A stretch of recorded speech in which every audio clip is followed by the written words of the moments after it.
Hello, and welcome to On Leading with Greatness. I'm Jim Salvucci from Guidance for Greatness. This week's installment: Bosses say the darndest things. How to be a truly boss leader. You want to talk to me?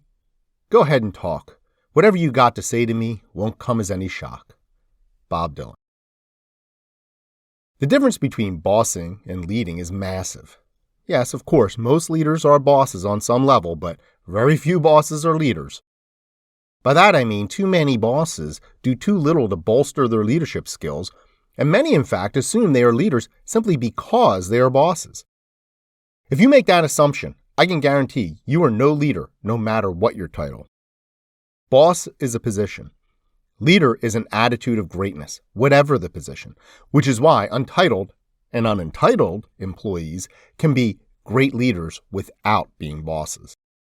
Leaders intuitively understand the difference between bossing and leading, even if they do not put it in those terms. They know that there are times when bossing may be necessary, but that leading is always called for. Bosses and leaders even have different ways of talking. Here's some things I've heard dopey bosses say.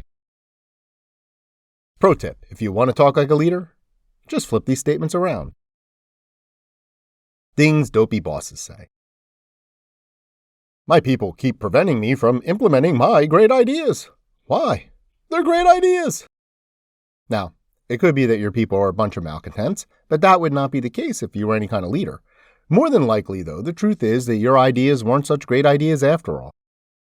I know of a brand new boss who complains widely and loudly how his people constantly block his ideas. The problem is that his best ideas had long ago been implemented, well before he got on the scene, which he would have known had he bothered to listen or do his homework. The bulk of his ideas, though, are insipid. Our leadership team is really smart, so we don't need to get some other brains on this to help us out. Just as no individual can know it all, no leadership team has all the answers.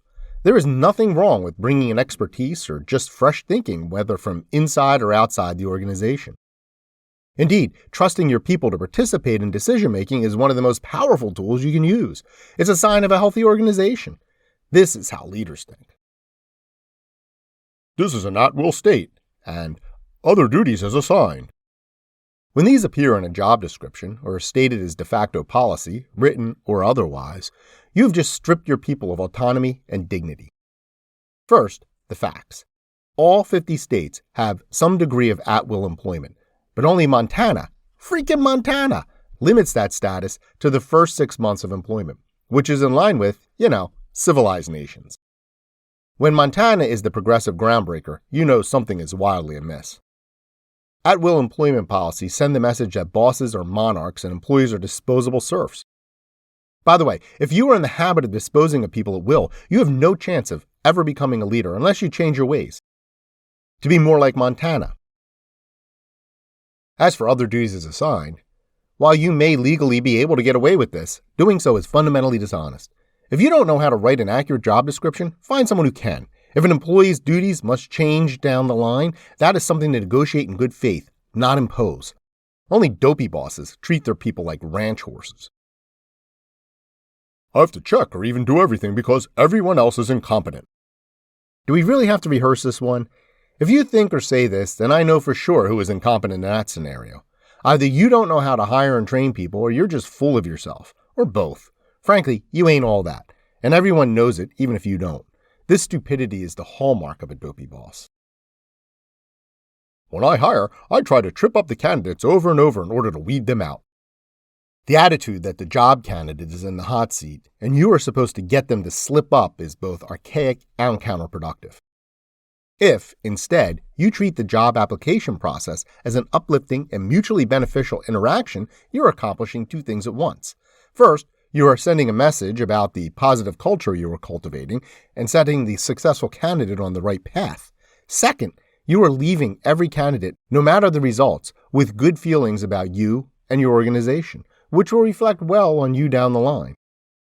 You say you don't care about either result? Well, shame on you, boss. I don't want my workers to worry, panic, complain, so I keep information from them if I think it will bother them. It's hard to believe that this one's even a thing, but I know it is. Here is a rule of thumb. Maximize transparency and omnidirectional communication. Unless you oversee a bunch of teenage workers in a fast food franchise at the mall, your people are adult professionals. Treat them as such. No one likes secrets, and no one likes to be patronized. And yes, there are items that for legal and other reasons must be kept secret. But in a culture of openness, everyone can easily understand and accept that fact. If you think this one is too hard, I can assure you that the alternative is far harder. Leaders relate through communication. My people are lucky to be working at all. They couldn't get hired anywhere else. I worked at a college where the president literally thought like this and even sometimes said it aloud. He was a jerk and a very bad boss. No one works harder than I do, and I expect my people to work just as hard. I've gone on and on and on about the BS virtue of hard work. Instead of working harder, try working better and striving to work best. Simply working harder is always counterproductive, and expecting others to work harder is even worse, particularly if they are not compensated for their time. Bosses don't understand any of this. I expect exemplary behavior from my people, but since I am the boss, I do as I want. If you are the do as I say and not as I do type, just stop it. That attitude goes by another name: hypocrisy. In contrast, great leaders strive to be great all the time and inspire greatness in their people by modeling the best behaviors themselves. We can all aspire to greatness, and we can always be greater still. Whoops, that one snuck in. This statement reflects the triumphal mindset of true leaders. If you want to lead, start here. You probably heard echoes of bosses past in some of these statements, maybe even heard your own voice. The boss mindset is ego-based. It involves short-term thinking and lacks fundamental human decency. The leader mindset is broad-minded and values-based, imbuing every act with a conscious commitment to integrity. It's a challenge, and all the more so since the leader mindset requires constant vigilance. Bosses pump and preen their egos. On the other hand, leaders regularly stuff their egos in a sack and throw them in a river. Bosses fail and fail again, wasting much of their time and their people's time compensating for their ineffectiveness. Sadly, our culture rewards bossing behaviors such as displays of power and mindless cruelty, which distorts things so that even those failures look like successes. Leaders, being human, will fail as well, but they learn from their failures and those of others and tend to be most efficient in the long run. Again, sadly, our culture often denigrates leadership behaviors, such as openness, but the rewards are well worth it.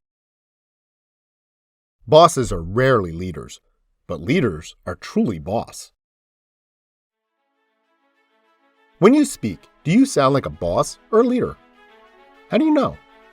Great leadership is a mindset you must cultivate and constantly revisit, and I can help. Click on the essay for your free consultation. Share your thoughts on this topic or participate in the discussion by leaving a comment or by contacting me directly by email. jim@jimsalvucci.com. You'll need to register with Substack to leave a comment, which is painless and free. Please share this post on social media. And don't forget to click subscribe to have On Leading with Greatness sent weekly to your inbox. I look forward to hearing from you.